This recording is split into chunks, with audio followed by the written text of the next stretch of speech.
Abraham Lincoln, Martin Luther king, JF Kennedy, Winston Churchill और for that matter Hitler, इन सब में क्या समानता है दोस्तों?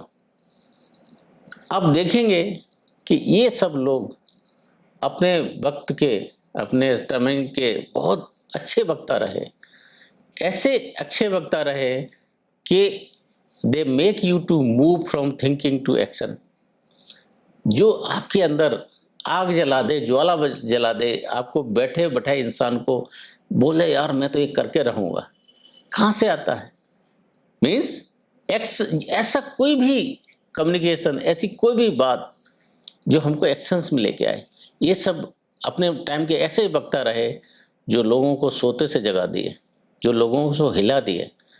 तो दोस्तों क्या है, ये सब अपने टाइम के जो प्रखर वक्ता हैं, ये कहीं ना कहीं समाज के ऊपर बहुत बड़ी छाप छोड़ के गए। तो दोस्तों अगर हम रियली देखना चाहें कि आज के वक्त में कौन इस समाज के ऊपर इम्पैक्ट डालता है, कौन इस समाज को रूल करता है, ये आज तीर और तलवार का ज़माना नहीं है दोस्तों। आज ज़माना है कि जो अच्छा बोल सकता है, जो अच्छा प्रभाव डाल सकता है, जो अच्छा कम्युनिकेट कर सकता है, सामने वाले को अपनी बात से सहमत कर सकता है और सहमत करा के उसको from thought to action compel कर सकता है, वही लोग समाज पर रूल करते हैं, वही समाज के पथ प्रदर्शक होते हैं, वही समाज में आज अग्रणी लोग कहलाते हैं। आप देखेंगे जो एक्सपर्ट लोग होते हैं, बहुत सारा ज्ञान होता है, लेकिन उनका ज्ञान उनके पास ही रह जाता है, क्योंकि अफेक्टिवली अपनी बात को लोगों तक पहुंचा नहीं पाते, अपनी बात को लोगों से कनेक्ट नहीं कर पाते। तो इतना बड़ा जो ज्ञान का भंडार रहता है वो उनके अपने अंदर ही रह जाता है। कभी लोग उसको समझ नहीं पाते क्योंकि उनको कहने का, प्रॉपरली कम्युनिकेट करने का तरीका ही नहीं मालूम होता है। तो आप देखेंगे अच्छे से जो मार्केटर होते हैं, अच्छे लॉयर होते हैं, अच्छे जो भी पब्लिक फिगर होते हैं, क्या कहते हैं, अपनी बात को अफेक्टिवली कम्युनिकेट करते हैं, लोगों को कन्विंस करते हैं और इस समाज को लीड करते हैं। तो हम इन सब चीज़ों में देखेंगे, अगर मार्टिन लूथर किंग को देखें, नेल्सन मंडेला को देखें, अब्राहम लिंकन को देखें, क्या चीज़ इन्होंने टच की हैं, किस चीज़ को कवर किया है। अगर मार्टिन लूथर किंग को देखें, कहाँ से शुरू करते, आई हैव ए ड्रीम, लोगों के इमोशंस को झकझोर देते हैं, एक प्रॉमिस लैंड की तरफ जाते हैं और उस प्रॉमिस लैंड में केवल अकेले अपने लिए सपना नहीं देखते, अपने पूरे समाज के लिए, अपने पूरे देश के लिए, अपनी पूरी इंसानियत के लिए सपना देखते हैं। कैसा ड्रीम चाहिए जहाँ पर ब्लैक एंड वाइट साथ साथ चल सकें, पूरी मानवता साथ साथ चल सके। नेल्सन मंडेला का ड्रीम था कि ब्लैक एंड वाइट एक साथ रह सकें। अब्राहम लिंकन का ड्रीम था कि स्लेवरी इस प्लानट से चला जाए। JF कैनेडी का था कि वो अपने यहाँ से एक इंसान को मून तक भेज पाए, यही था। हिटलर के और ड्रीम हो सकते हैं, सही गलत अलग है दोस्तों, लेकिन उसके ड्रीम उसने दिखाए। तो दोस्तों दुनिया पर अगर राज करना है, अपनी लाइफ में बढ़ना है, अपने करियर में बढ़ना है, समाज में अपनी छाप छोड़नी है, तो अच्छा कम्युनिकेटर, अच्छा वक्ता बहुत मतलब इंडिस्पेंसिबल है, ज़रूरी है। अगर हम अपनी बात को लोगों तक अफेक्टिवली कम्युनिकेट नहीं कर पाते हैं, लोगों को कन्विंस नहीं कर पाते हैं, तो हमारे ज्ञान का भंडार होने का कोई भी मतलब नहीं। हम देखते हैं अपने आसपास कि ऐसे लोग जिनको बहुत अच्छा काम आता है, बहुत अच्छा ज्ञान होता है, अपने सब्जेक्ट के एक्सपर्ट होते हैं, लेकिन जब कोई बात आती है तो इंसान उससे सुनना चाहता है जो बहुत कॉन्फिडेंस के साथ, बहुत करेज के साथ अपनी चीज़ बोल पाता है।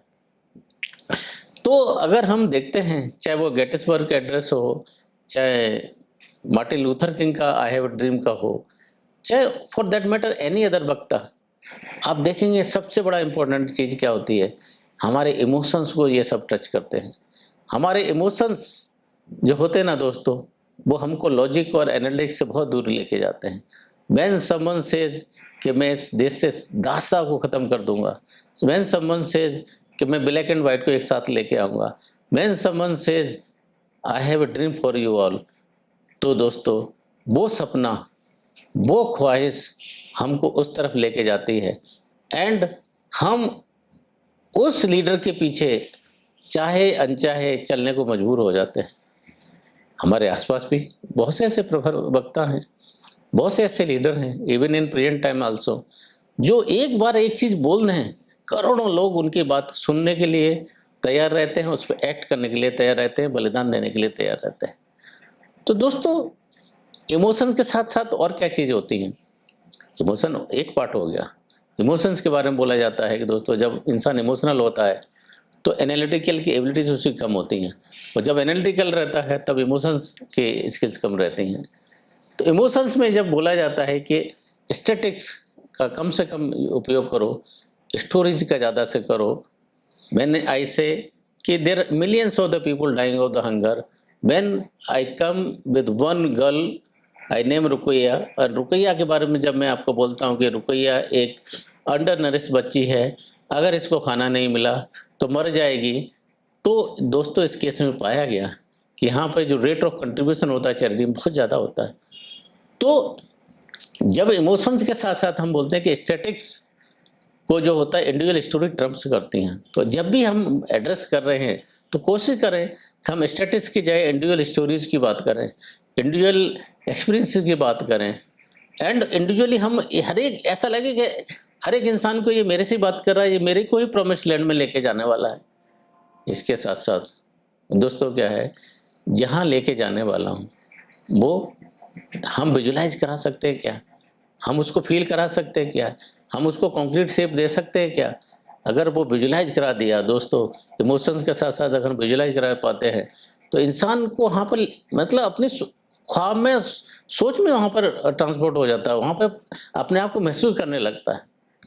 और इसके साथ साथ इमोशंस हो गए, हमारे कॉन्क्रीटनेस हो गए, हमारा विजुलाइजेशन हो गया। और क्या कर सकते हैं इसके साथ?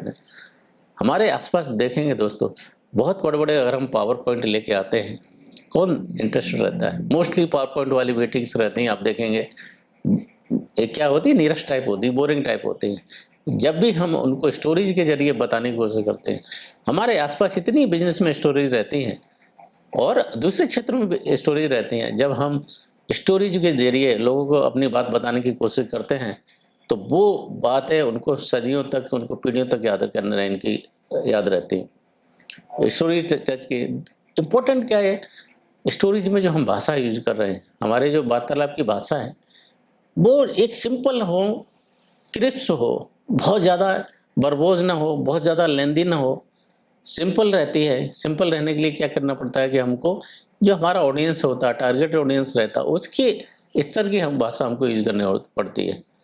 होता क्या है कि हम अपनी क्या बोलते हैं ज्ञान को दिखाने के लिए अपनी अज्ञानता प्रदर्शित करते हैं, अपने ज्ञान को दिखाने के लिए हम ये भूल जाते हैं कि सामने वाले का ये स्टेटस नहीं है। तो भाषा में सिंप्लिसिटी, भाषा में क्रिस्पनेस, बहुत ज़्यादा लेंदी सेंटेंस दें, छोटे छोटे सेंटेंस यूज करें।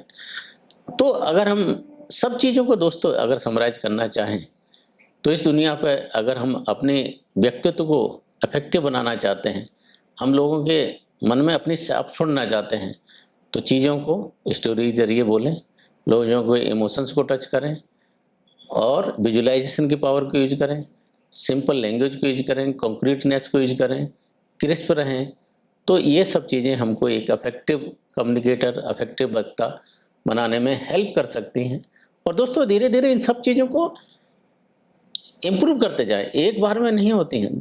एक बार बोलेंगे, दो बार बोलेंगे, तीसरी बार प्रैक्टिस करेंगे, चौथी बार प्रैक्टिस करेंगे और धीरे धीरे आएंगे। तो अगर लाइफ में सक्सेस होना है तो नॉलेज के साथ साथ ज़्यादा इम्पोर्टेंट है, नॉलेज से ज़्यादा इम्पोर्टेंट है कम्युनिकेशन, अफेक्टिव कम्युनिकेशन, ऐसा कम्युनिकेशन जो लोगों को याद रहे, ऐसा कम्युनिकेशन जो लोगों पर प्रभाव छोड़े। तो दोस्तों अगर एक स्किल आपने कोई डेवलप करनी है सबसे पहले, तो I suggest this skill, communication overseeds और communication supersedes everything else in life. अगर आप अच्छे वक्ता बन पाते हैं, सब चीज़ आपस अपने आप आएगी दोस्तों। छोटे लेवल पर शुरू करें, छोटे सेंटेंसेस पे बोलना शुरू करें, छोटे-छोटे ऑडियंस को एड्रेस करना शुरू करें और धीरे-धीरे जैसे जैसा आपका कॉन्फिडेंस बढ़ता जाता है, उसको स्केल अप करता जाए। And I have firm belief कि ये जो चीज़ें हमने डिस्कस की हैं, वो आपको अच्छा कम्युनिकेटर बनाने में, इफेक्टिव कम्युनिकेटर बनाने में, ऐसा वक्ता बनाने में जिसकी बात को सब लोग सुनना चाहेंगे, ऐसा वक्ता बनाने में जिसका नाम लोग याद रखना चाहेंगे। With this I will take your leave and एक-एक थोड़ा-थोड़ा मेहनत करते रहें। एक वक़्त ऐसा आएगा कि आप सभी एक अच्छे वक्ता बनेंगे। अपनी लाइफ़ में उसका देखेंगे कि it disproportionately rewards your life. With this, I'll take your leave. Stay blessed. Jai Hind. Stay connected. I'll come with another topic next time. If you feel your own experience in communication are relevant, please, I like to listen from you. Put comments, put your queries, put your questions. I will be happy to answer. Stay blessed. Jai Hind. Thank you.